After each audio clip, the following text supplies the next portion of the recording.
I don't think he watched the video. From the way he talked about it and said, hey, I raised $300,000 for Ukrainians, and I never said that I supported the invasion by Russia. These are all things I clarified in the video. If he would have watched it, he would have seen that. So how you doing? What's up, Friday night? Yeah, I'm doing okay. It's Friday night, which means I get a weekend, which I'm going to use to mostly do editing, but it's good to just have some sort of a break. I might be doing a panel this Sunday, but I've been good. Released a new video on the main channel that's been getting some attention, a little bit of attention of Ukraine. Oh, just a little bit. A tiny little bitty crumb of attention. Why don't you talk about that? Why don't we talk about that right off the bat? Because we actually I reacted to Hasan's reaction to your video on stream yesterday, so people are kind of in the loop a little bit, but let's hear it from you. So I have this problem, and my problem is it's not just centric to this war, it's centric to all the wars or all the foreign policy issues we talk about, where a lot of times in the Western press, or just in the press generally, people who are directly involved in the war, people who are directly involved in some sort of struggle or a war or with some global issue are not often given a platform to speak about how it is affecting them and use their knowledge that they've built up through living in these communities for decades, being born there, not being able to offer it on these platforms. And so sometimes, especially when you're talking about not only mainstream media, but alternative media sources, where the person who hosts a show like a Twitch stream is going to be dominating the broadcast, those perspectives are not aired, and therefore mistakes can easily be made. Definitely if you're just starting to kind of delve into a topic for the first time. And this happened a lot with alternative media platforms in our space, where Ukrainians weren't included in the conversation. People said some dumb stuff that was completely wrong, whether it was about right sector snipers killing Euromaidan protesters, the attack on the Kerch Bridge being terrorism. You'll hear things that with any amount of knowledge of either international law or of a deeper personal knowledge of the conflict, that would immediately get you laughed out of the room. But because I don't even think it's necessarily out of malice. I don't want to read anybody's intentions, but because there are not Ukrainian perspectives included, those mistakes are more easily made and less easily corrected. And those mistakes influence people.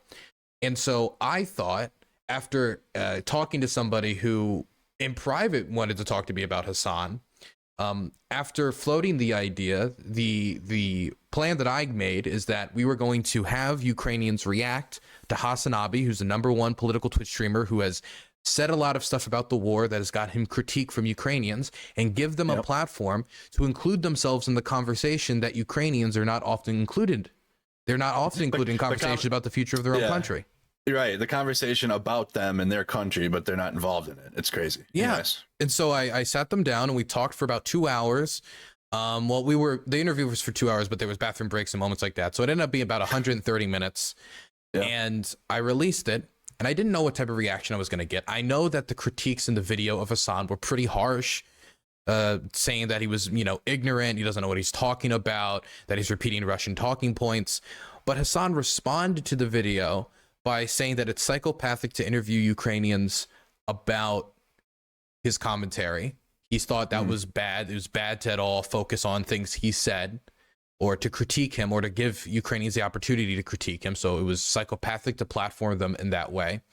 And then he just called me a pervert and a war tourist, and he just threw a ton of different aspersions that I don't even think he believes necessarily. I think he's just grasping for stuff, or maybe I think he may be reading his chat and was looking at insults and just grabbing whatever he could, because it does not look, and this is me assuming intentions. I don't think he watched the video. From the way he talked about it and said, hey, I raised $300,000 for Ukrainians, and I never said that I supported the invasion by Russia. These are all things I clarified in the video. If he would have watched it, he would have seen that. So I don't think he watched the video. I don't think he put the effort in, and I don't think he was ever going to watch it on stream, because it probably does not look good to have displaced people tell you, yeah, I was displaced for this reason, and I really disagree with what Hasan said for X, Y, and Z reason. It doesn't look good. I have some sympathy for being in that position. It's not fun, probably not a good strategy to debate a refugee, right? But go ahead. But I really don't think that him just throwing aspersions at me was the most mature way to react. A smarter way to react would have been, if you don't want to talk about what commentary these Ukrainians had in critiquing you, just pretend the video doesn't exist.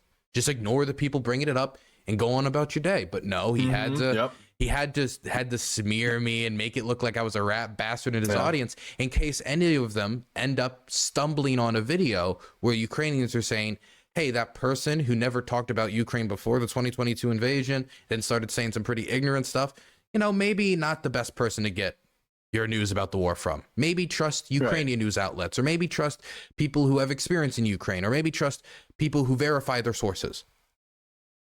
Yeah, it was like he infantilized Ukrainians. Number one, you had content or people that have platforms like Rick the Ukrainian as a YouTube channel. Does Anna have a YouTube channel or a Twitch stream? But she's big on Twitter, at least.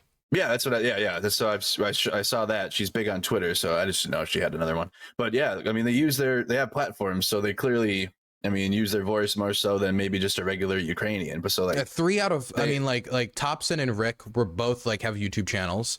Anna's constantly on Twitter, and the only person that wasn't was the former Hasan fan, which I wanted to get his perspective because I wanted to have somebody in the room who at least at some point appreciated Hasan's content so he could relate to it. Do you think he chooses this route, Hasan, specifically? Do you think it's like it's on purpose so like he can skirt all criticism? Because it was criticism of his own takes. It wasn't like, oh, just here, react to some Hasan content and like, what do you think of him? You know what I mean? It was we wanted to include a Ukrainian perspective in Western commentary, and Hasan dominates alt media Western commentary, especially on Twitch, which is the platform that I have the most familiarity with. His takes are the ones that I get in my chat and in the chat of anybody else that talks about the war. Anytime he says something that's, you know, we'll say is maybe not the most accurate. He should not be that surprised that he's getting pushback. He said in his GQ interview that he loves critique. He loves getting critiqued. I'm just delivering him directly from Ukrainians, from colonized people being bombed, the critiques that they have of his commentary of their country. I don't think that as a leftist who cares about anti-colonial struggle, that just blowing it off as, oh, Dylan was just manipulating these people. Every single person I interviewed is older than me, okay? I don't know how I groomed these 4 Ukrainians to be Dylan Burns TV, like, propagandists. I, like, held them off. Like, I said, Patrick Hillsman was off stream with, like, an AK, like, making sure, do you tell them they better sub to Dylan and unsub from Hasan right now? That wasn't happening. Dylan's forceful means of getting Rick and Anna to speak on stream. Or did you even do it on stream, or was it was just a video? Right? No, it was a video. We did it offline because we didn't want the chat to bias them. Yeah. But the thing that bothers me the most is just the removal of autonomy of the people in question, because it was not, you know, he didn't engage with the 4 people who disagreed with him. He instead disagreed with the fact that Ukrainians should be disagreeing with him in the first place, or that asking them this way is bad, that it shouldn't happen, and then avoided the conversation altogether, removing them of their autonomy because I was the one who interviewed them. Even though both like Thompson and Anna have made commentary about Hasan before, Thompson even made a video about Hasan before, so it's not the idea that I'm manipulating these people not to like Hasan, or that they're getting this stuff out of context, which is one of the defenses he uses, is just completely bogus. It's just completely bizarre. But at the end of the day, these are grown people. You should treat them with respect. They gave their opinions of their own fruition, of their own will. I did not hold them hostage. And you cannot just dismiss their opinions by saying, oh, well, they were interviewed by Dylan. They did it on their own fruition. Treat them like grown adults. Treat them as real human beings with their own perspectives that are trying to be shared, because they're often talked over, which Hasan did once again.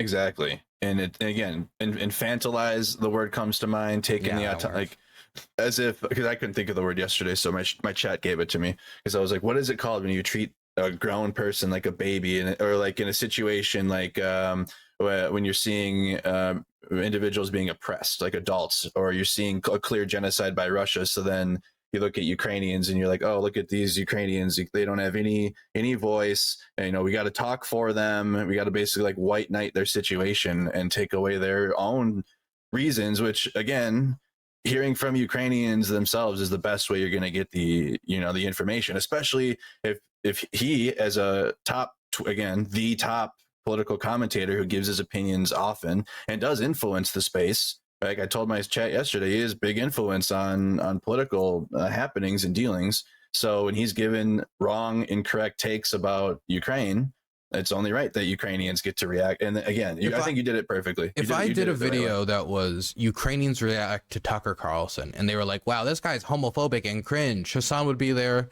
He'd be clapping, be like, they'd all look like seals, man. They'd be clapping. They'd be saying, yes, he is stupid. He is dumb. Yeah. But because it's him, it's different. Now it's bad that we took the time. And he like said, these Ukrainians who are being bombed, as if that impacts whether they should be interviewed about this or not, whether that impacts whether Western commentary about the war is going to impact whether they could achieve victory, not achieve victory, continue to defend their homes, not continue to defend their homes. God, it was just a really honestly like pathetic response from Hasan. It was very. He would have been better off not even giving one. That's the thing. That would have been the smart thing. That's what I expected. Yeah. That's what I expected. Yeah. I didn't expect him to call me a fucking pervert. I don't even know where he got that from. Yeah, he got to that part and I was like, that must be just a political dig because he's coping, or like he felt whatever. So he just wanted to jab you a little bit in the side with like some none of it had to do with ad hominem. The video. He didn't watch the video. I don't think he could have watched a video on stream and defended all the things he said, because some of the things he said, you do a quick Google search and you find out it's not true, right? Like the right sector sniper stuff. So I think that somebody brought it up in chat. This video must have gotten under his skin in some way, more than other videos, because there's been recent videos about Hasan made by other content creators that are more critical than mine and have gotten more views than mine that he's ignored and just not commented on. But there's something about my video when it was sitting at like 20K views, much less than the rest of these videos, that got under his skin enough that when he saw the mention, he went into a fucking mouth foaming fury, just throwing like random pervert insults and going wild. Right. I think there's something about the people who are being colonized in this instance, from the people being displaced, critiquing him directly, that did get under his skin. I think it made an impact, and that's why he responded in the way he did. I mean, if Mercado, if you said like, hey Dylan, do you think you're like addicted to pot? And then I responded, you piece of shit cocksucker motherfucker. If I would have said, no, I don't think so, people would have been like, oh, okay, well, he's probably not. He says no. But that response is like, there's something else going on here. Yeah, like he like took offense to it. Like I feel like he took offense to the whole, like just the fact Ukrainians are reacting negatively to his content too, let alone, and then even though he never talks to Ukrainians. Yeah, even though he never will. How would he even know? He doesn't talk to them. He doesn't communicate with the Ukrainian diaspora or with the Ukrainian community in the country, even though he commentates about the war quite frequently. He does. He has many opinions, and they're all West is bad, NATO military bases. I mean, what do you have to say about that? About that aspect about it? About his takes? About his takes. Yes. I mean, I feel like his takes on the war are just not that thought out, and I think they're heavily influenced by the last 20 to 22, or even further back, like decades of left-wing organizing around foreign policy, where left-wingers for decades, their main job has been, don't invade Iraq, don't invade Afghanistan, or leave Afghanistan, don't do this, don't do that, don't fight in the Kuwait War. And so now that there's a situation where a nation state, after we have given Russia basically everything it wanted in relation to Ukraine for the last like 8-9 years, where we backed off at every opportunity, where the Russians have now invaded with the explicit goal of imperialist expansion, annexing territory, executing civilians, filling up mass graves, that if this was another circumstance, I feel like the words ethnic cleansing should be used in some of the instances that are going on in occupied territory with people being expelled. I don't think, while I can understand someone disagreeing with the term, I understand the terminology being used because it's very serious what's going on in occupied territory. Yes. And I feel that he does not want to ever say, okay, yeah, I'm pro sending the gun, I'm pro sending the bomb, because being pro sending the bomb, mean pro sending the gun, like that is not the anti-war aesthetic. That is not the pro-peace aesthetic. But we live in the real world, and in the real world, if somebody attacks you or tries to mug you or tries to shoot you, you do have a right to defend yourself. Us sending weapons to Ukraine is completely within the bounds of international law. And his excuse of it's only going to exacerbate the suffering assumes that occupation is a type of peace, assumes that an occupied territory where we're getting reports of families being executed who don't hand over their homes to the Russians for military usage. We're getting reports of torture. We're getting reports of deportation of children without parental consent. We're getting reports of all this types of war crimes. Putin is currently wanted for the kidnapping of Ukrainian children. He assumes that that would be a type of peace. The Irish Troubles, I would not call a particularly peaceful period of time. No, and to label it that, and it excuses the actions of Russia constantly, when he just focuses around on like the weapons, like you had mentioned, like the weapons that the West is going to send to aid Ukraine. And we had a discussion, and maybe I could hear your take on it too. The 1994 Budapest memorandum. My chat was going at each other yesterday. It was just kind of like a couple people in there, and there were two. And maybe you could weigh in on it about the actual meaning of the memorandum. But someone came in and said that there were actually no security guarantees in the Budapest memorandum for what that means for Ukraine. So the Budapest memorandum was a document signed by the United States, Russia, and Ukraine. I think they were the main signatory. There might have been a few others, but they're the ones. The UK, Russia, they're the ones that matter, right? Yep. And the deal was that Ukraine gives up its nuclear arsenal. I don't think it was just a nuclear arsenal. They also gave up, I think, other arsenals as well, either down the line or with the Budapest memorandum, like traditional weapons, stuff like that. Yep. And in return for giving up the nuclear arsenal, Ukraine would get a few things. Well, implicitly, they would no longer have to spend the expense of obtaining a nuclear arsenal, which was a big motivator for the Ukrainians, but is not often mentioned. When people talk about Ukraine should have kept its nukes, a lot of people think it was like the West that came over with a gun, put it up to Ukraine's head, said, give up your nukes. It's not that simple. We did want them to give up their nukes, but the Ukrainians also had motivations to give up their nukes. The Soviet Union just collapsed. Economy was in shit. Upkeeping a nuclear weapon stockpile is difficult, especially a large one. And it's not an expense that goes away. It's something you have to keep up permanently over time. So if they were going to give up the nukes, though, they wanted security guarantees. And the guarantees that both the United States and Russia gave them is that they would respect their territorial integrity, they would not infringe upon it, and that if their territorial integrity was infringed upon, they would come to their assistance. How they come to their assistance was never defined, was never written. So it can be up to interpretation. It could mean sending like some aid and like a few helmets and a few rifles, all the way up to sending HIMARS, jets, etc. So it's up to you interpreting the spirit of the proposal. And in my mind, the spirit of the proposal was to uphold Ukraine's territorial integrity, which is what the nuclear stockpile, if they were to keep it, would have done. And since they gave it up, we should uphold their territorial integrity the same way that a nuclear stockpile would, which means keeping their territory to them, 2014 borders. Absolutely. And it is military guarantees, right? Like weaponry, or is it? It doesn't clarify. It does not clarify. It doesn't clarify? No. That's why it's up for interpretation. That's why it's wiggly. Could you dignify just humanitarian aid would be just those security assurances then? Completely up to interpretation. I think that's why in 2014 Obama didn't do shit. When asked, like the interim president of Ukraine, when asked for aid, Obama just straight up was like, no, we will pressure them, we will sanction them, but we will not send military aid, because they were scared of escalation. And so for them, their support was the sanctions, not any military aid. And ironically, the same types like Hasan will be against sanctions. Do you feel how I'm trying to figure out how to put this. Do you think sanctions are a viable means to try to get like someone like Russia to stop? Do you think that's a good first step? Go ahead. I think that sanctions are a tool that are sometimes, I believe, overused. Sometimes they're applied on countries just to be a penalty and a deterrent, but is not going to really change anything. It's almost like to send a message or to be clear to the rest of the world that if you engage in this behavior, it will have consequences. In this case, though, when Russia is invading Ukraine and we're seeing government revenues decrease by 50%, the money that the Russian government makes is in large part being dedicated to the war effort. Anything that they get from taxes, anything that they make, they are diverting it to the war effort. They've greatly increased the military budget, and they are freezing increases in education or infrastructure spending, etc. So they are really diverting all resources they can to the war effort. If much of the sanctions were to be removed, much of Russian government revenue would increase, and the amount of spending that they would put towards the war effort would also increase.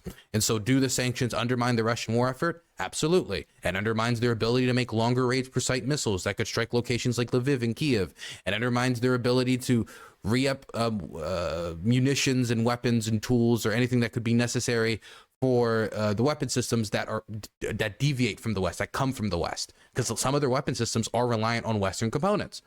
So these sanctions, I do think, have an impact, but alone they do nothing. It has to be followed up with like actions to support Ukraine, because all it really does is undermine the Russian war effort so far. Maybe in the future, if the economic status of Russians continues to be bad and they don't see any progress, maybe it will have some domestic political implications, but I wouldn't count on it and I wouldn't bet on it. I think we should view it mainly as a device to undermine the Russian invasion.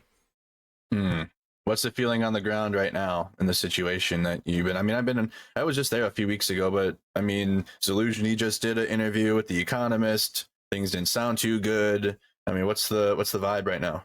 The morale is still high in the way that everybody still wants to fight. Everybody still wants to struggle. But I just got back from an embed with the artillery crews. I think we've already talked about this. But when I was over there, the read that I got is people are tired, but they don't feel like that they have any other option. That, you know, for a lot of those people in that artillery crew, they've been fighting not since 2022. They've been fighting since 2014. They've been fighting since the anti-terrorism operation. So you're talking 10 years of war, 10 years of military service and on and off war, being capped off with the most explosive and destructive war in Europe since World War II, right? Anyone, anywhere, no matter the validity or morality of the struggle, would become both physically and would feel those physical and mental strains. And I could see it on the faces of people. I could see it in their eyes, those physical and mental strains. And when I talked to them about it, they expressed it to me as well. So I would say the morale is still high. People are tired, but everybody expects this war not to end anytime soon, and it's going to be a long war. But an attritional war does want to be avoided because people do know that the Russians do have more people. But they're willing to fight the war no matter what way it goes. But they are very tired and worried about the fact that the war has no end in sight. Yeah, or the Western allies are starting to falter, or like internally at least. It's like I talked yesterday. I wish it's no longer one team, one fight, or maybe it never was, but it's not a one team, one fight answer to, well, we'll aid Ukraine to the very end. Well, it seems like we'll aid Ukraine to the very end if we have a certain political party in office and they hold the correct geopolitical policies in place to be able to aid Ukraine. Just because we just had a House bill get passed or got through that took Ukraine completely off of it. Now the House bill will be killed in the Senate, and the Senate's going to propose their own. But we kind of talked about this when I got back from DC, that it wasn't the energy from DC for aiding Ukraine. I mean, in terms of the House, was starting to falter a little bit for different reasons. The thing is, what's your take on the? Let's be clear though, because when we say that, we make it sound like it's like a bipartisan thing, when it's not a bipartisan thing. And I know people hate me when I point this out, but it's the truth. There's not a single Democrat that voted against Ukraine aid. All the people voting against Ukraine aid are Republicans. And that's not to say that there wouldn't be a scenario where Democrats would vote against Ukraine aid. I know that if, for example, they were to bundle it, there would be some Democrats who'd probably vote against it because they're against Israel aid, but they're in favor of Ukraine aid, right? Those people exist. Right. But when it comes to the opposition to Ukraine aid, the majority of House Republicans voted against aid to Ukraine in the last Ukraine aid vote. It was a slight majority. So it was like 52% of the party. So they're still around 50-50. But this is a Republican issue. This is an issue within the Republican Party. And so 75% of the House and 75% of the Senate and the presidency are still in favor of aid. But because the House Republicans have been in chaos that have delayed aid for 3 to 4 weeks, they were unable to pick a speaker. And then when they were able to pick a speaker, that speaker still is to some extent going to be dragged around by the nose by the radicals in his party who doesn't even want a Ukraine aid vote to happen in the first place, because they know if a Ukraine aid vote happens that it's going to pass. And so that's why Biden is playing hardball right now and saying to Mike Johnson, you're going to bundle it. We're not going to vote on it separately, probably because he doesn't trust the man, considering his own voting record on the issue. I mean, he has come out and said some things that seem somewhat positive on Ukraine, saying that we need to stop Putin, but we need to do it responsibly, etc. But actions, in my opinion, are louder than words. And so unless there's a commitment that there's going to be a vote on Ukraine aid, then I don't think Biden should take the deal. Hold them up. The Republicans held us all up for, 3-4 weeks? We can't hold up one of their aid packages when they refuse to bring Ukraine aid to a House floor vote? Nah, I think we can.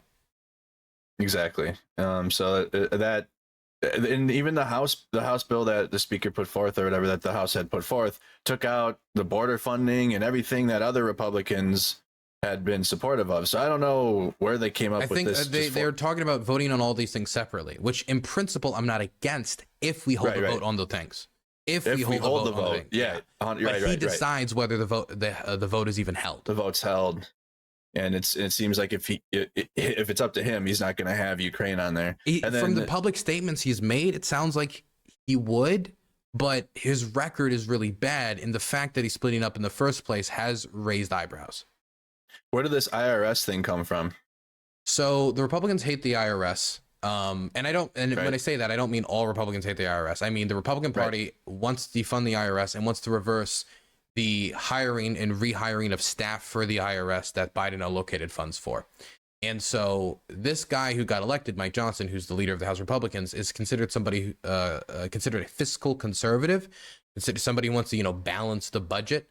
That didn't matter much under the Trump presidency, which deficit reaching record highs but he wants to balance the budget. And so in order to balance for the 14.5 in Ukraine aid, he wants to make cuts to the IRS. So he says it balances it out. It doesn't.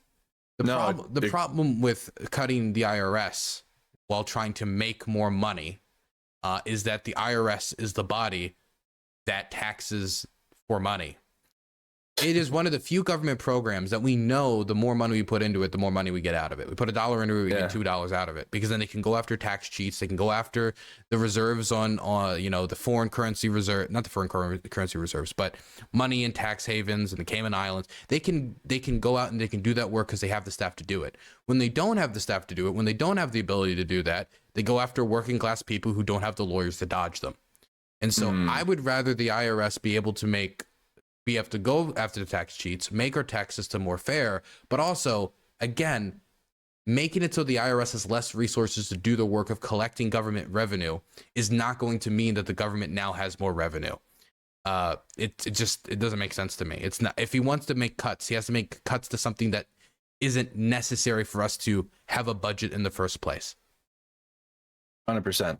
Thank you for clarifying that for me, because we just tapped in this week. I started my daytime news stream. All right, got back from DC. When I fired it up, we dived right into Israel and Hamas as a really easy topic to jump into. I figured that's a good one to start with. So jumped in on that. Yeah, we're actually I'm going to the Mexico border tomorrow. So Mercado, I've been thinking about it. I don't think these Hamas guys are pretty chill. Oh, geez, you don't think so? No, I don't think so. You don't think they're revolutionaries? I think they might be a little problematic. I think they might be terrorists. I don't know. I don't think they're these flower child revolutionaries that are fighting for the oppressed. Probably ableist. Probably super ableist. Probably not very. Probably use the R slur. Yeah, probably not very PC. Not politically correct. No. Yeah, I don't think so. Cancel them. Why don't we do that? Because they apparently are revolutionaries. That's apparently, right? Which is a crazy thing to even talk like that. That was where I was at. That's why I was afraid to jump into this to begin with, because that's the information space we're in, where you have people legitimately making arguments on behalf of Hamas, like saying they like doing what we just did, kind of, but for real. And I'm like, man, I got to jump into that. And then also, obviously, the government of Netanyahu is garbage, in my humble opinion. And so it's like, that's the information. So we dived in, whatever. We went and started doing some history lessons to begin with. I think that's probably the best place to start before I start spouting my, this is how I feel about it all. Like we got to go into the history lessons and shit. But we started it. But I was trying to get a hold of you the other day because the Houthis got involved. Yeah, they did get involved. And they did. So, and you know a little bit about Yemen specifically, right? Yeah. You can speak on it. Yeah, you can. Yeah. So tell us about that. There's been a civil war raging in Yemen ever since the Obama administration. And the United States has been arming the Saudi-backed government that has been fighting the Houthi rebels who took the Yemeni capital against the advice of Iran, by the way. And they're now trying to negotiate some sort of settlement for the war, but that's still ongoing, and we don't know how that's going to go. But ever since the Houthi movement, the armed movement started, they've had this catchphrase, which is, I forget the exact translation, but it's basically like Jews suck, which is like if you look up their catchphrase, it's just in text. It's basically like, we are coming for the Jews suck, right? Just to be very blunt. They're that's blunt. If you look up like the Houthi catchphrase, it should be something like that. But right. They don't have the military power to seriously challenge Israel. They are too far away from Israel to seriously challenge Israel. The most they can do is what Iraq under Saddam did, which is launch a few rockets, a few missiles from very far away and see if they can terrorize the civilians a bit. That's the most the Houthis will be able to do, due to the fact that they've got other priorities. The negotiation's still ongoing. Violence could very easily spark back up. They have to stabilize the country, especially since, you know, they've only been in power for like 4 or 5 years now, and now the civil war's quote unquote settling down. They might still want to do another offensive to take the rest of the territory, depending on how negotiations go. And there again, they don't have a land border with Israel. So the Houthis entering the conflict ultimately means nothing more than probably a few missiles being fired Israel's way, which will be much easier to shoot down than the Hamas rockets because they come from a longer distance and you can see them coming easier. But yes, they will be probably launching rockets at Israel. And what I wanted to bring you on to at the time, because again, you know Yemen, so a lot of accounts are posting Yemen declared war. Yeah, Yemen declared Israel. war. Yeah, and then I looked into it more. I'm like, no, this is just the Houthis, but they're What are the Houthis? A little bit more on them. Like, how do they get started, or who funds them? Well, they're funded by the Iranian government. Some of these ships have been seized and then diverted to other locations. I know the American government have seized a few ships, I think at one point they even seized a ship and then they sent the ammunition to Ukraine at one point. But Iran is the main funder of the Houthis. And the reason why Iran funds the Houthis, there's a few reasons, but if I'm just going to be like a cold realist about it, it's because the Yemen is right under Saudi Arabia. Saudi Arabia is Iran's main opponent in the Middle East. And they could use the Houthis as a proxy to attack Saudi Arabia. And the Houthis have launched rocket attacks and missile attacks on Saudi Arabia, including on their oil rigs, which have caused actually quite a lot of damage and disrupted the oil economy there for a little bit, not a long bit, but for a little bit. So we know that the Houthis do that, and we know the Iranians fund them. So that's why the Iranians back them. As for the history of the Yemeni civil war, this isn't the first time Yemen was actually split in two. During the Cold War, there was two Yemens. There was a communist Yemen and there was a non-communist Yemen. So interesting. I actually believe much of the Houthi-controlled territory was, I'd have to go back and check a map, but at some point was communist Yemen. But the Houthis are not just a military group. They're actually a tribal group that makes up much of the area that they control. If you look at all of the territory that is controlled by the Houthis, it is territory that is Houthi. It's basically a group of people that is rebelling against the government because, according to them, they believe that they did not get enough representation in the Yemeni government, in the Saudi-backed government. And they've been fighting since, I think, 2014. That's a very bland, milquetoast, tabletop version of it, without getting into the specifics. There's more specifics than I had even known about it. So we're going to be doing more in-depth deep dives on that stuff because, as breaking news comes in and shit, it's like these organizations I never even heard of before. Because I got sent to the Middle East, but even when you're in the U.S. military, you're like, it's like you don't really get a whole lot of geopolitical information. You're not really, it's not really your job. Not to mention, we're talking a lot of times about non-governmental actors, right? Yeah. Like Hezbollah is not the government of Lebanon. It is the most well-funded non-governmental military force on the planet. It gets $750 million every year from Iran. But then you've got other militias, other Iranian-backed militias from Iraq, other Iranian-backed militias in Syria, other Iranian-backed, and all these different militias and groups and different people. And a lot of them change their name quite frequently. In Syria, there'd be so many different rebel groups and groups like merging together. Like they'll be around for a year, then they'll merge with another group and they'll change their name. And then that group merges with another group. So you'll have like 5, 6, 7 name changes in a period of 10 years. It'd be kind of hard to follow. Yeah, very hard to follow. And also too, when you kind of whitewash the news and make it, like, for example, saying that the Houthis are Yemen, you know what I mean? Like Yemen has declared, like, I feel like that's also a similar type of energy when talking about these non-official state organizations, but they're being, you know what I mean? Like it gets misconstrued because people will just look to their biases or whatever and just say, oh, well, they're all terrorists or whatever, so they must represent the country or whatever. Well, it's a lot of people want to, and this is Twitter a little bit, but this is social media broadly. A lot of people want to fit a whole new story into 280 characters. Even though Twitter now is much, much larger, you can make it much more in depth because you don't have a character limit anymore. But it seems that people just want to keep it simple, make it easy for people to understand. But sometimes people are training that simplicity to actually make it by accident more confusing. While it might be more complicated to explain that it's actually the Houthis and they're a group that controls the Yemeni capital, but they don't control the whole of the country, and like explaining all that makes it a lot more complicated, right? So you want to simplify it to make it easier for people to understand, but by just saying Yemen, you haven't made it easier for them to understand. You've just given them an incorrect basis for what's going on. They have really no idea. They think Yemen's just declared war on Israel. That means what? The Yemeni army's going to march in, and like they have no idea. Oh, World War III now because more countries are getting involved, because I think that, you know, it's like that. Oh my goodness. So that's where we're at with that. What else have you been up to? What else you be talking about on your stream? Shout out. Hey, what up, Dylan Burns stream? Also make sure to do free Dylan Burns in the chat right now. I got 2 more days until they close it. You have 2 days? I got 2 days. Yeah. Fuck me. They're not, I don't think they're going to overturn it. I'm out of hoping today, right? I'm out of hoping. We did make a post today, and I retweeted it. I might quote tweet it once I'm done with stream. But we got 2 more days, but they've just completely stopped responding to me. They don't communicate with me through email. They don't communicate with me through Twitter DMs. They don't even respond to the post anymore. They've just completely stopped responding, and that's that. So I got to find other means of income. Probably going to write a lot more articles. Do you have a Patreon? I do have a Patreon, Dylan Burns TV on Patreon. I have gotten more Patreon subs.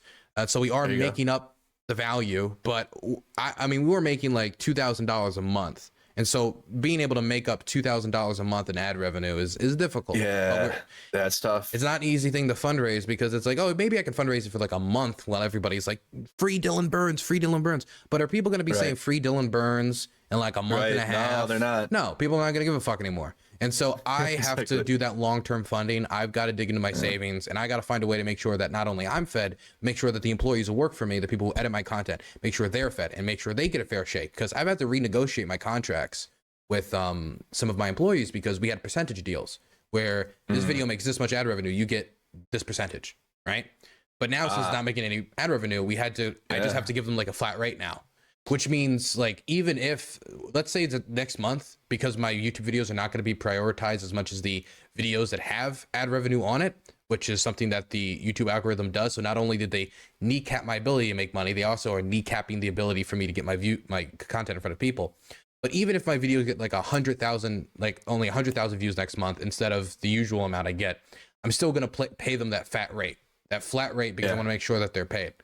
But we got to find ways to make up that money. And Patreon's one, Dylan Burns TV on Patreon. Greatly appreciate if anybody could help there. But the other thing I'm thinking of is just writing more articles because I can get paid for that. I could sell maybe some of my photographs, stuff like that. Yeah, I got to start tapping into other means.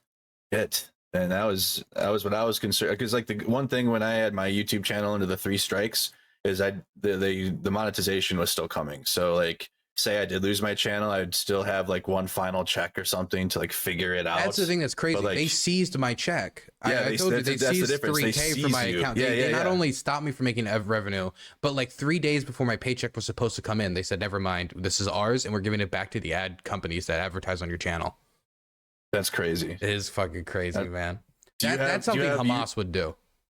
Yeah, I swear to God, they're not very nice, are they? It's not What very about nice. your Twitch subs? Are you doing Twitch subs or whatever? I do Twitch subs. If people have an Amazon Prime account and they connect it to a Twitch account, they can get a free sub they can gift to the channel.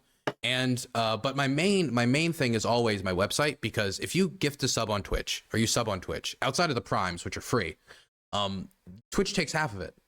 The same problem with like gifting and donating money on YouTube is that YouTube takes a percentage. Whereas if you donate on my website, DylanBurns.tv, we get all of it. Nobody else gets any of it. The only fee is like the little bit of fee that PayPal takes out of, which is like, I don't know, like 2%. Which, I mean, 2% compared to 50%, it's not even in the same universe. What? That's not even a yeah, it's easy decision there. Yeah, because if I could make half the amount of subs I make on Twitch and make the same money. Yeah, you could. Twitch takes 50%. 50% out of subs, yes.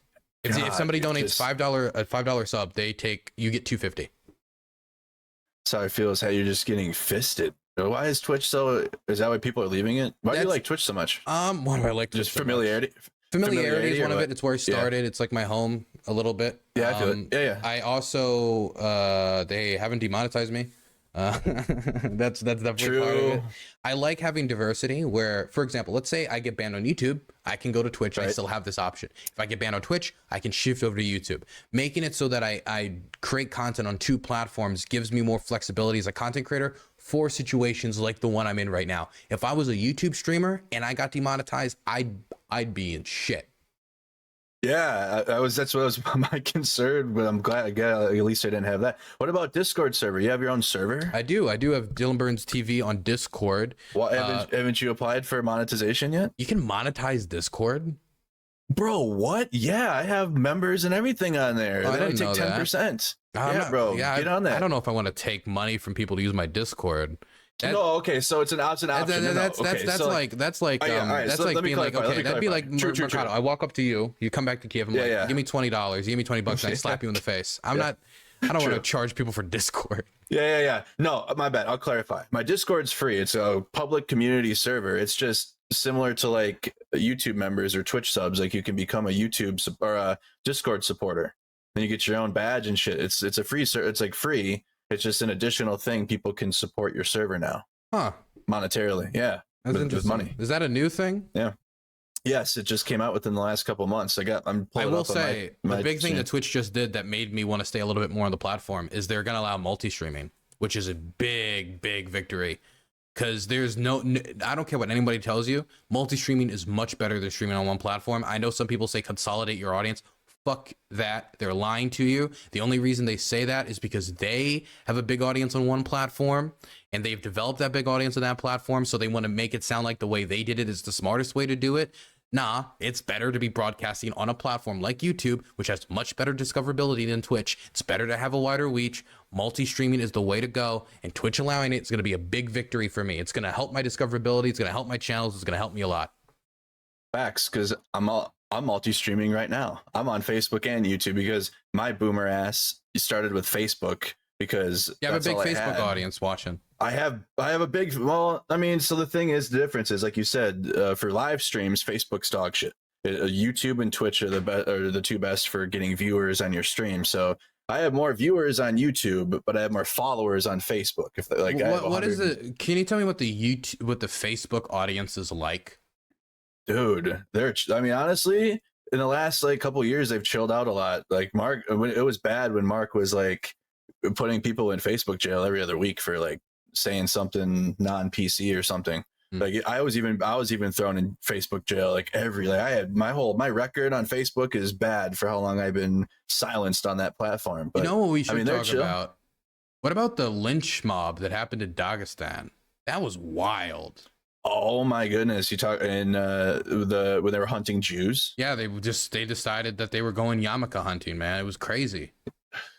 That was nuts, and it happened in Dagestan. Huh? Yeah, for those of you for those of you who don't know, if anybody just doesn't know the story, in Dagestan, Russia, which is, I mean, there's a lot of Dagestani activists that don't believe Dagestan should be part of Russia. There's a lot of activists who want it to be an independent state, but as of right now, it is part of Russia.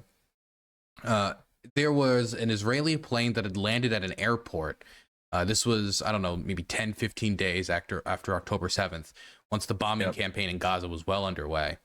And so, on some social media platform or some Telegram channel, it had become known that a plane was coming in carrying Israelis. And they started spreading the idea of going there and letting them be heard, like letting them know exactly what we think of them, quote unquote. And they went in, they started storming the entire building. They were like kicking in doors, looking for any Jews they could find. They were chasing around buses. The Jews that they did find ended up lying to them, saying, no, I'm actually Christian. I'm actually this. Everything they could to not get lynched. They eventually did catch somebody. It wasn't even a Jewish person. It was just some Uzbek from Uzbekistan. And they were like, speak Uzbek. None of us speak Uzbek. I don't speak Uzbek. I don't know how to speak Uzbek. It was a straight up old style fucking lynch mob just going out looking for Jews to lynch. I mean, it was, I gotta say, you can say a lot of things about Vladimir Putin. He does respect Russian culture. Oh, got him. I don't have my BAM sound, so I went to go push that, and I don't have it. So just, you guys got the got him part. Yeah, silence, because that's all that needs to be said. But 100%. I was saying that to my stream last night. Like, this is, especially after Moscow just hosted Hamas. Like, in there, like in the Kremlin. They just had the Hamas leaders there, and then this takes place too. Israel and Russia's relationship is deteriorating so fast. Well, I thought Netanyahu and Putin had a good relationship. They did. They had a working relationship in ways. In Syria, how it worked ever since Russia got involved is that when Israel wanted to bomb some Iranian-backed militia, they would just let the Russians know a few minutes beforehand, so they don't end up, the Russian plane doesn't intercept them, and that they don't end up killing any Russian soldiers by accident that are deployed in Syria, and then they go bomb the base. They've stopped doing that now. They stopped doing it like a week or two ago. They no longer tell the Russians. They just go into Syria and bomb shit now, including like Assad's airports. They've bombed 2 of Assad's airports, diverting like Syrian flights to the coastline. They're going ham, and their relationship is worsening. It's worsening not only because of Russia's, I guess you could say at least cordial relationship with Hamas, but also just their calls for ceasefire, complete lack of support, and relationship with the other parties involved. And this is continuing to deteriorate. But I think the lack of communication in Syria is the thing that's most concerning to me, because that is a real escalation point where you could see something like what happened between Turkey and Russia, where in a Russian plane, a NATO state, Turkey, ended up shooting down a Russian plane. Ooh, what year did that happen? I think it was like 2017 or something. It was a few years ago.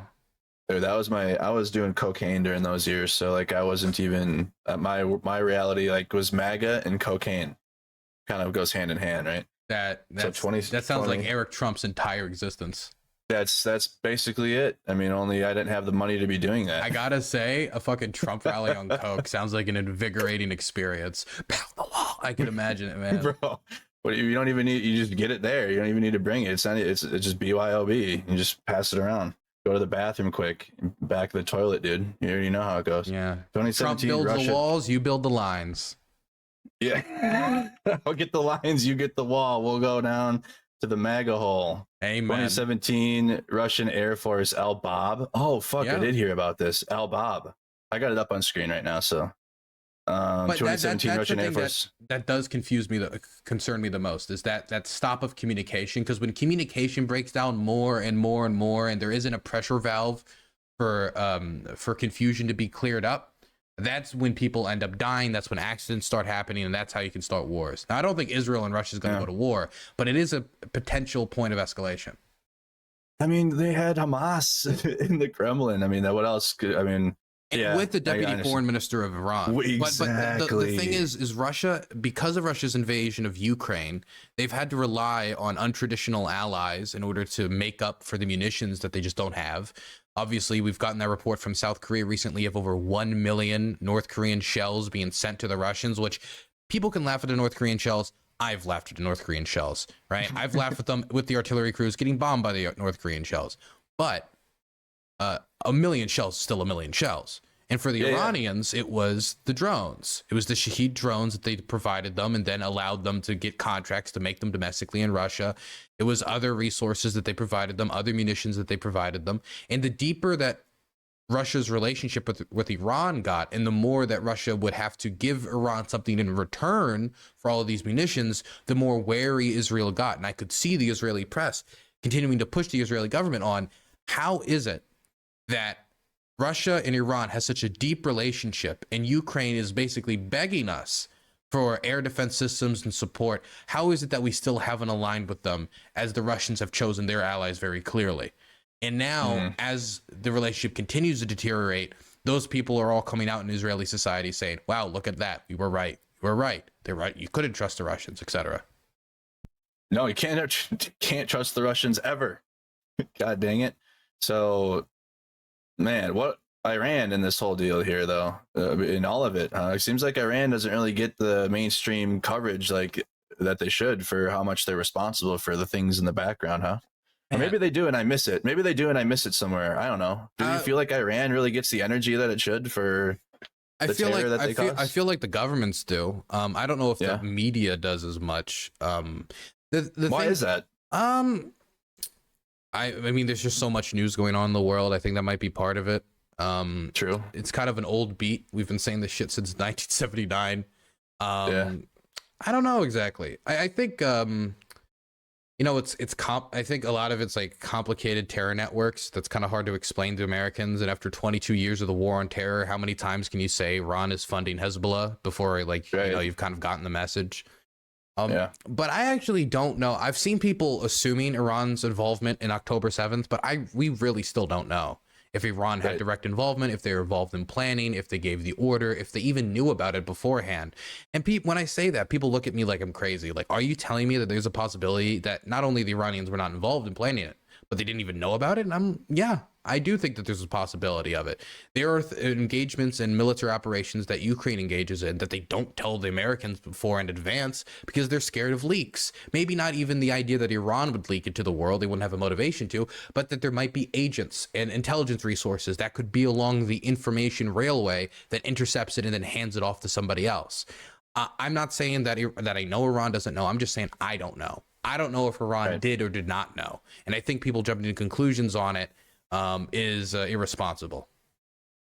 Yeah, because I haven't seen any connection with Iran to October 7th either, because I've been looking that up myself for how much influence Iran does have over this. But I mean, obviously with Hezbollah too, but when it comes to Hamas, how much does Iran have with Hamas? Like, is it just money or weapons? Iran funds them with money and weapons, not to the same tune as Hezbollah. Hezbollah is a much larger organization, much more well-financed, not under complete blockade like Hamas is in Gaza. So it's much easier to get them resources, money, and part of Iran's strategy has been to try to build some type of land bridge through Syria all the way into Lebanon in order to be able to funnel Hezbollah more money and more guns. But yes, Iran definitely backs Hamas, even if they don't agree on all the religious stuff. So you think maybe that's why, like, on the 7th, people are just kind of, you know, painting it like, well, Iran funds Hamas, so it's like their actions. Iran funds Hamas and Hezbollah, and since if you give money and resources to Hamas, and then Hamas goes and engages in terrorism, there is a certain amount of moral culpability with Iran for the attacks that happened on October 7th. If you give guns to somebody and then they go use those guns to go slaughter civilians, yeah, you do have some level of moral culpability. I mean, now you could find some way to explain it away. For example, we gave guns to the Soviets during World War II. We gave resources to the Soviets during World War II. I'm sure at some point they used an American truck to commit some sort of a war crime. But you can use the explanation of, at the end of the day, beating the Nazis was the bigger threat, and it was necessary for just the real politics of the time. But when it comes to Hamas, the October 7th attack didn't do shit. It didn't liberate any Palestinians. It didn't change the balance of power. It killed a bunch of civilians, and it made the Israeli government look bad. But at the end of the day, all it's done is worsen the lives of both Israelis and Palestinians. And so I don't think there's any justification to give weapons to them if this is how they're going to use them. Exactly. I pulled up the article too to find out how Iran evades, because we talked about sanctions earlier, and Iran even evades those for how they fund these organizations. But it seems like they're able to skirt the accountability for it. I mean, yeah, it's all an open secret that they do this. It's not like a surprise to anyone.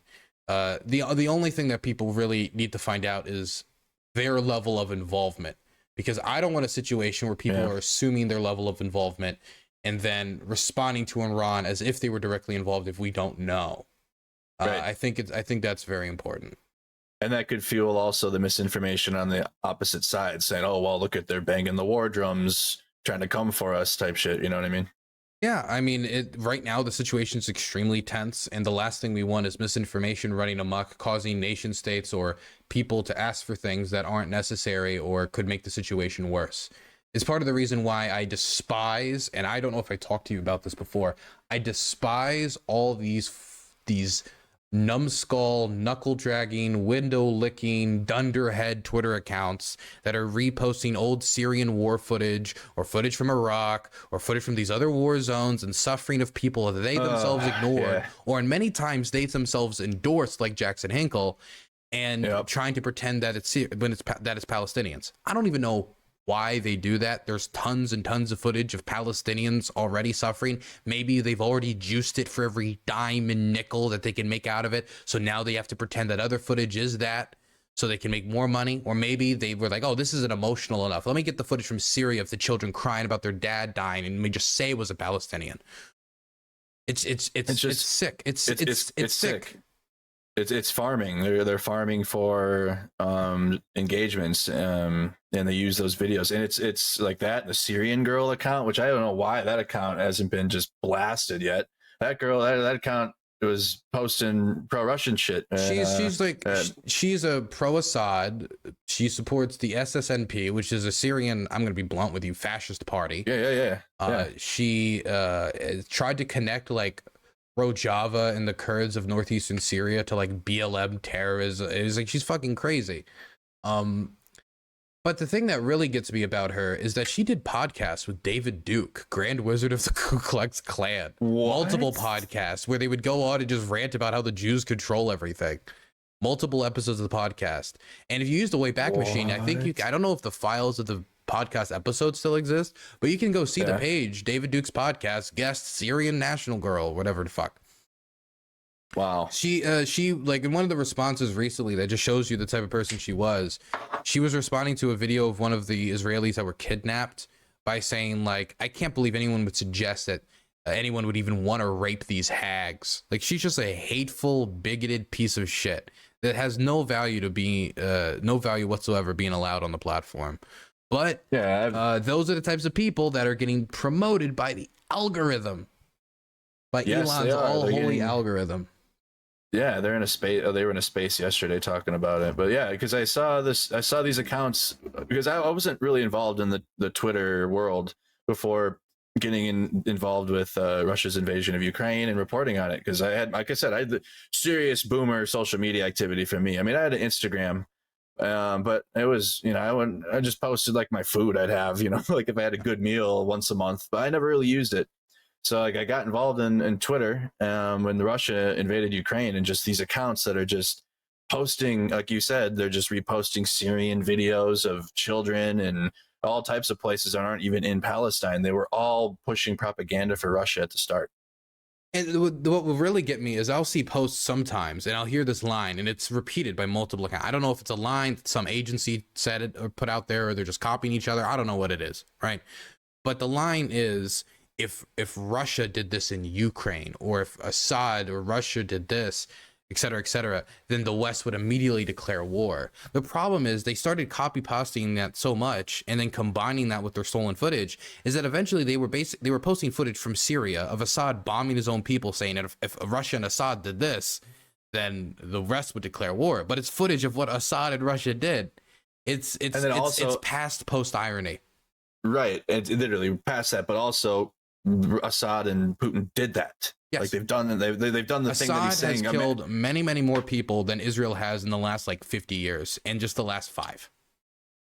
I still remember that time too, during that, and people were trying to say that Assad wasn't using chemical weapons on the people, or there was that whole misinformation space. That was like before, man. That was I didn't really get involved in the conversations on that. I was just more of an observer during that time because I was just getting out of the military. I had my own problems going on, my own addict issues I had, but like I still remember the conversations around that and excusing Assad's actions. Why? Why are people even pro-Assad?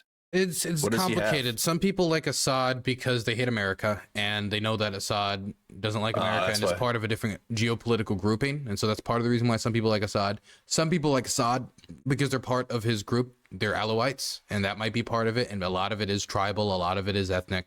Some people like Assad because they believe that if Assad was to fall, that jihadism would take over Syria. And the only options is either jihadi control or the control of Bashar al-Assad.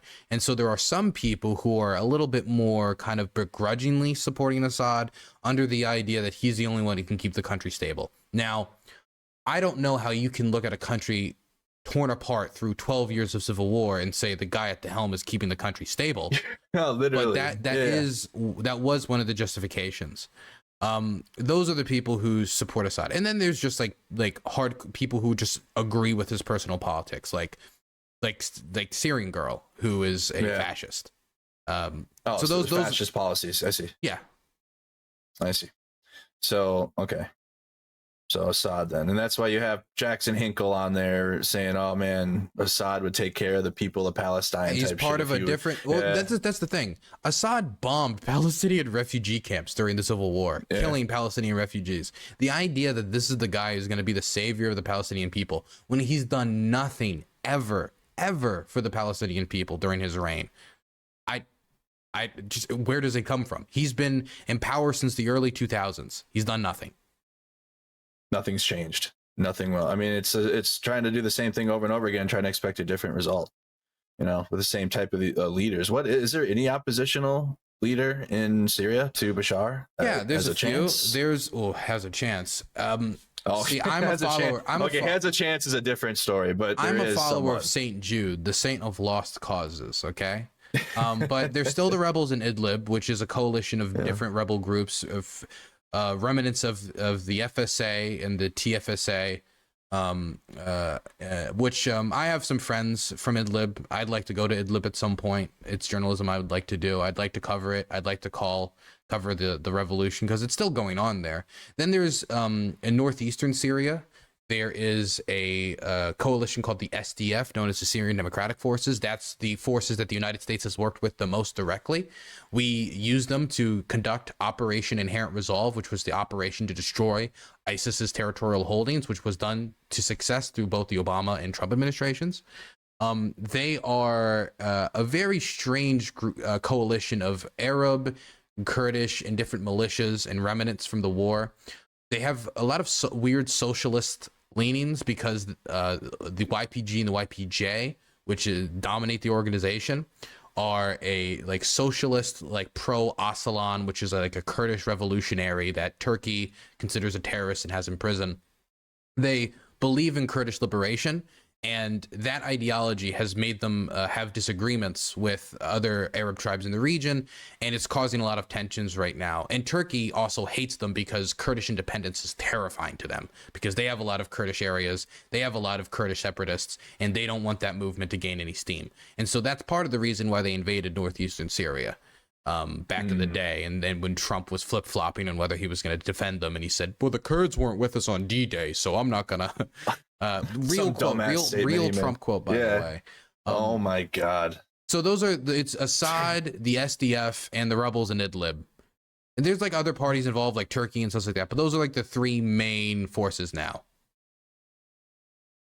Yeah, Trump says the Kurds didn't help at Oh my God. Yeah, it's a real quote. It's not a joke. The Kurds did not help at Normandy. The Kurds may not have been present at the D-Day landings, but there's evidence. Well, yeah, but even to make that the reason is insane. And then they had to fact check Trump's dumbass oh God, the age of fact checking every goddamn thing he said. Well, this is the thing. When he speaks, he lies, right? If somebody can find me a Trump speech where he didn't lie a single time during, I will give them $50. Okay. That'd be a challenge. That might be a challenge. That'd be great. That'd be great. And okay, here we need to put some terms on it though. It needs to be like, because if he's just like a 3-minute statement to the press, that's different. I'm talking I'm talking a Trump rally. I'm talking he comes out, he does the little hand dance, you know, he does the Macarena or whatever as he comes up to the mic. It's beautiful, beautiful, and he rants for like 2 or 3 hours. If anybody can find me one of those times, one of those speeches where he didn't lie, I'll give him $50. You can email me at DylanBurnsTV@gmail.com.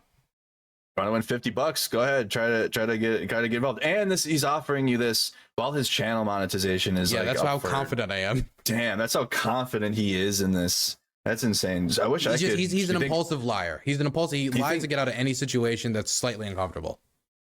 You think I could do a political campaign or like an idea where I just like get super baked before and just go up on a stage and just say some ideas? Dude, you think I could do that? I gotta be honest with you, man. You just have the worst anxiety in the world. You'd get up there, you'd look at the crowd, you'd feel your breathing, right? Your vision would get a little blurry. You'd start breathing into the mic, and then you'd open up with your voice cracking like, hello.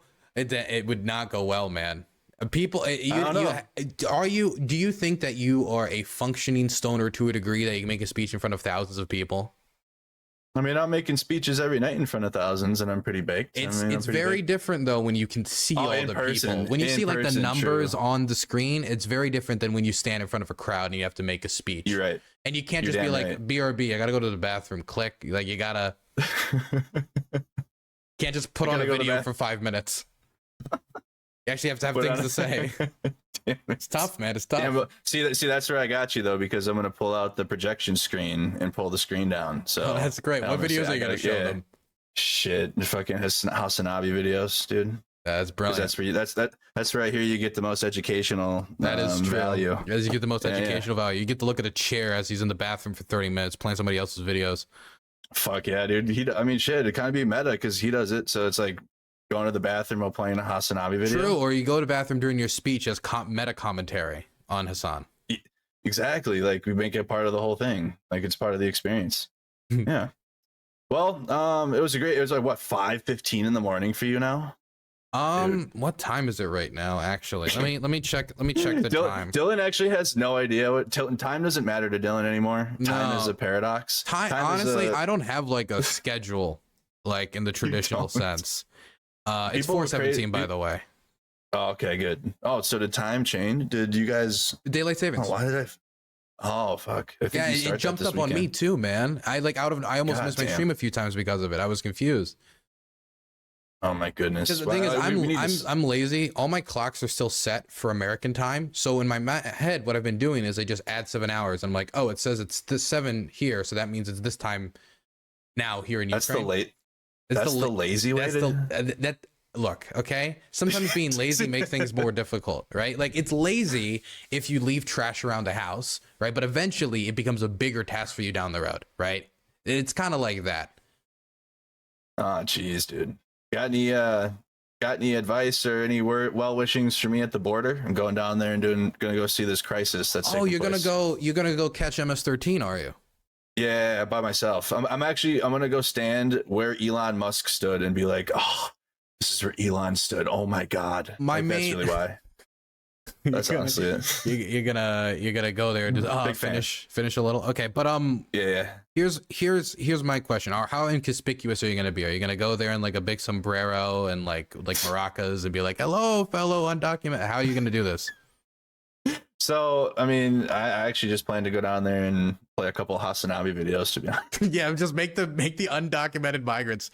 If you want citizenship, you need to react to these HasanAbi clips and tell me that they're stupid, okay? Then that's the only way you can get into the country. That's what I did for the Ukraine. I said all of them could become American citizens if they criticize Hasan on my behalf. That's what I told them. No, we're gonna go down there and talk to like everybody. Like my buddy Hiram, ironically, his name's Hiram. Mm-hmm. So he has connections with Border Patrol, with the migrants, actually. So we're actually going to talk to some migrants that are going to be crossing. Yeah. So I'm bringing my passport in case we got to go to the other side type shit.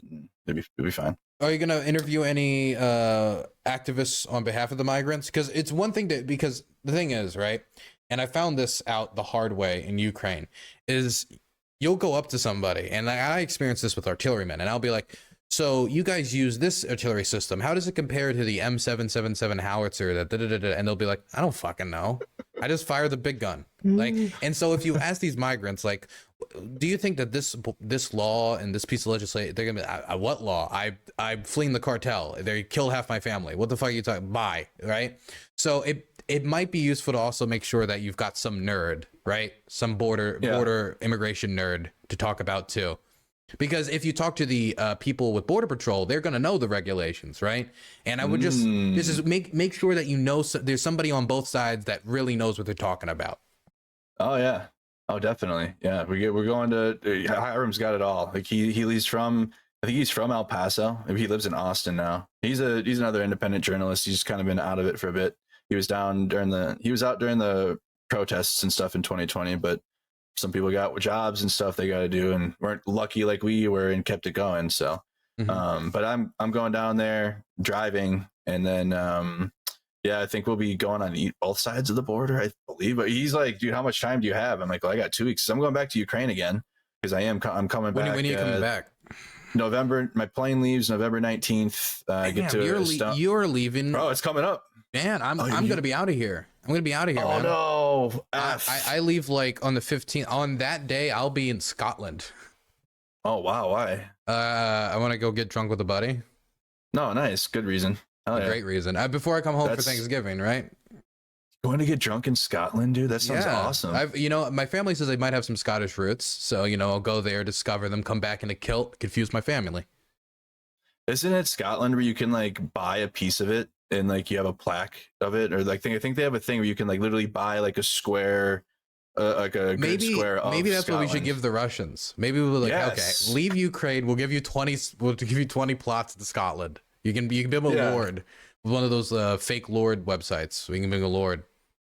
I swear to God, you can do it. Own a piece of Scotland. Yeah, I'm not shit. Yeah, that's how you can call yourself a lord or lady, right? That's the whole point.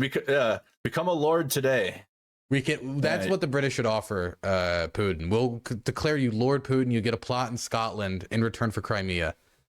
Yeah, that's the deal. That sounds like a Vivek deal. That does sound like a Vivek deal. God damn. I didn't say I'm going to give him anything. I'm going to give him a deal. God, you saw that interview too, right? Oh, of course. God. Of course we did. Of course.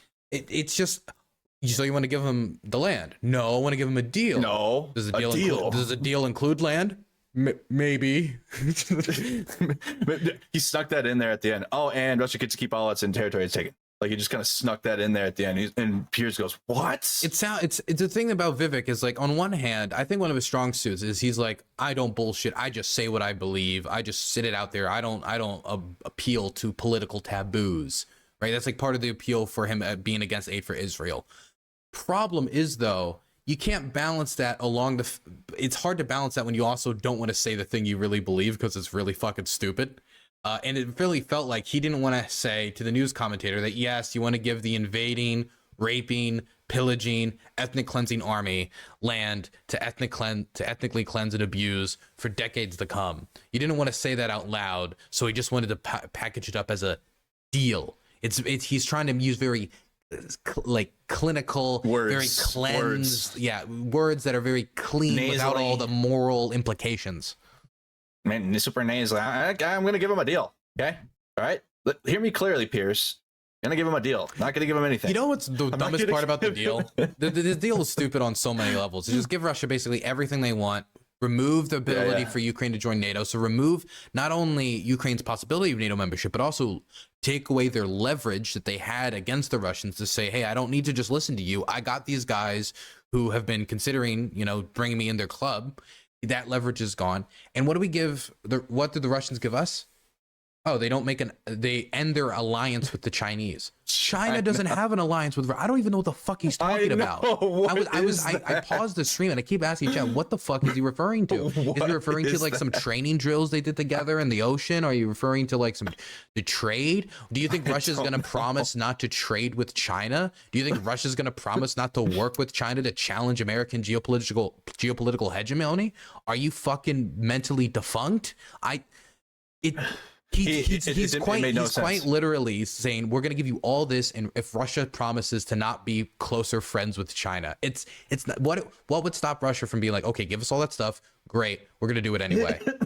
Just kidding. I said that on stream yesterday. I said, what's stopping, even if this mythical military alliance deal that he says that Russia and China have, even if that did exist, what's stopping Putin from being like, oh, just kidding, we're not going to end that, whatever the fuck that is.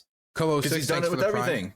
He has done it with everything. He did it with Georgia. He did it with Ukraine. I mean, 2008, he said there's no ethnic issue in Ukraine. Before the invasion, he said there was no invasion. During the invasion, he said there was no invasion. Before 2022, he said there was no possibility of invasion. I mean, why would we trust them at their word and at their word alone to just not do what would be the smart thing to do from Putin's perspective, which is work with the Chinese to challenge geopolitical hegemony of the United States and organizations like BRICS and otherwise? Would this mean that Russia leaves BRICS?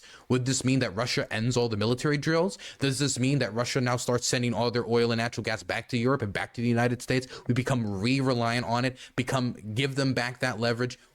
What does it mean? It doesn't mean anything. He's just throwing shit at the wall. He's some kid from, and I'm saying as a 22-year-old, he's some kid from Silicon Valley. He's almost acting like a carpetbagger coming to the international scene to tell them all of his swindling schemes and his snake oil that's going to save the world and end all the wars. Literally, he sounds like a snake oil salesman or something, like a used car salesman. It does like a crypto used car salesman. Look, all I'm saying is you go to the gas station and you buy one of those little plastic debit cards with $500 and you give me the code and I'll fix your computer, and it'll work just like that. Don't worry about it. Listen, Dylan, you're not coming to me for a car. You're coming to me for a deal. Okay, I'm giving you a deal. You're not gonna get a car. This is not a multi-level marketing scheme. This is a business arrangement. You should be here though. The World Ventures or some shit. Dude, I remember those days. After high school, I was hit with so many opportunities for multi-level marketing. Oh my goodness, dude. I could have owned my own island apparently. But I feel like Vivek was one of the speakers at those events that I went to. That's what he reminds me of. You too will own this car if you get like 10 of your friends to sign up and pay $500. You know, and it does kind of remind me of like one of those middle school kind of pep rally. Exactly. Like, if you sell the box tops, you'll get a pen. And if you sell 20 more box tops, you'll get 2 pens. I need the 2 pens. And then if you get 1 million box tops, you'll get a jet and a tank. There's not even 1 million box tops in existence. There's like 500,000. Oh my god, dude! Vivek would have been the one making deals to try to get the school superintendents or whatever to be more strict on the. Oh, dude, he would be trying to like take his turnip and trade it for like Reese's cups in the bath and then like in the lunchroom. He'd be the worst. Oh my fucking god, dude! What would Vivek's character in Baldur's Gate be? Oh god, what would his character in Baldur's Gate be? He reminds me of Loriakin.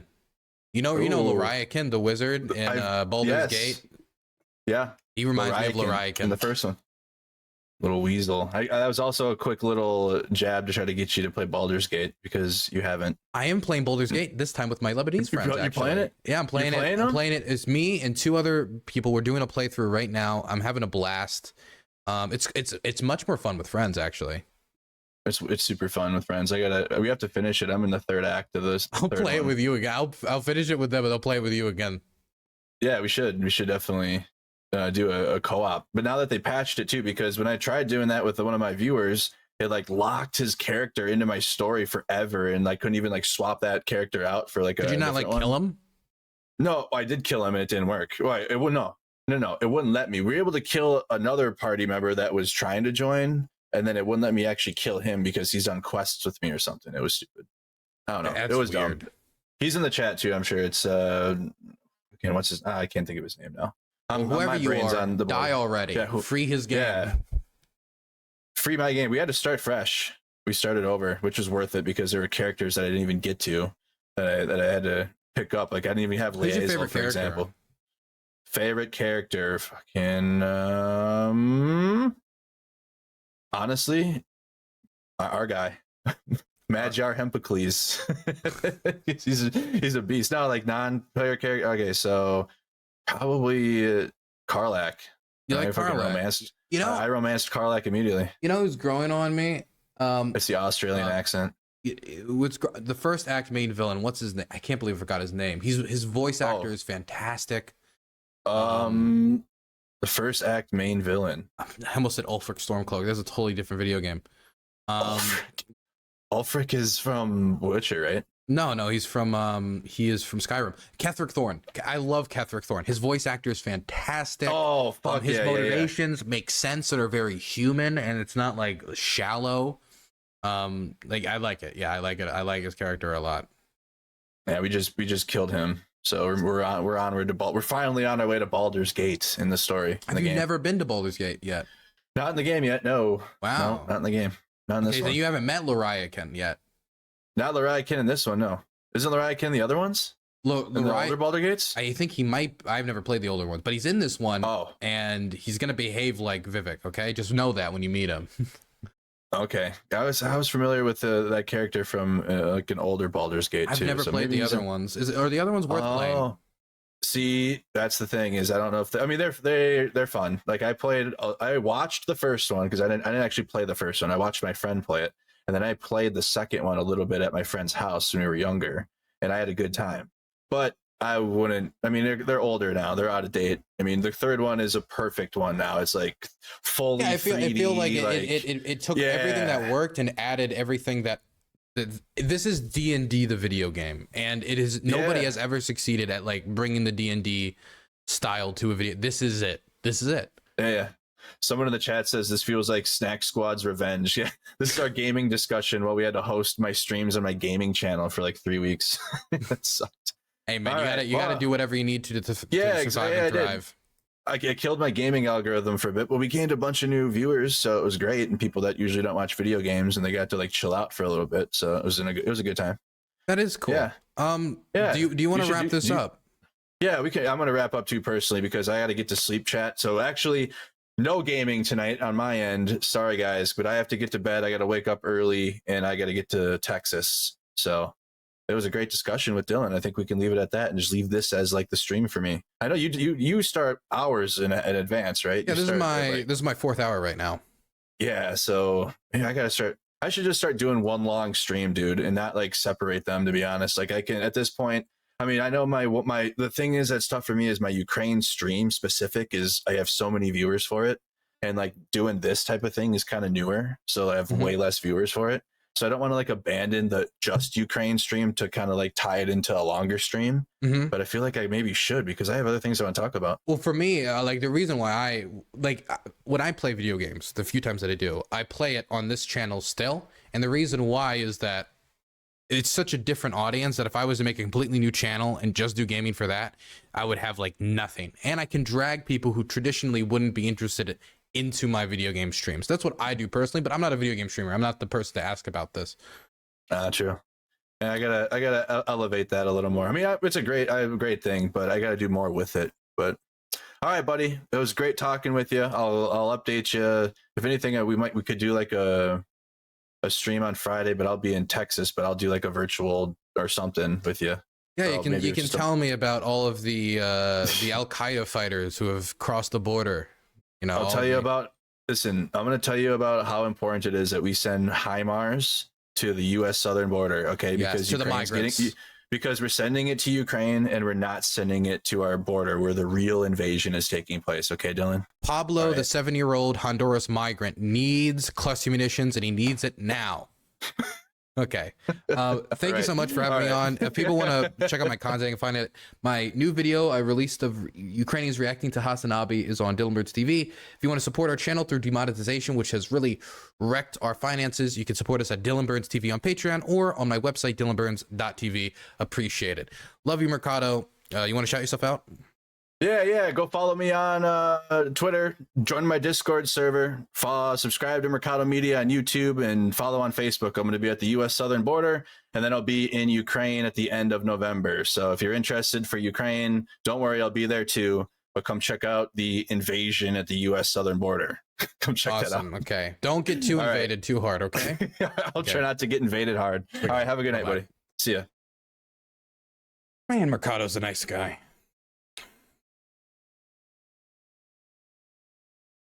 What a nice guy. What a sweetie. What a sweetie.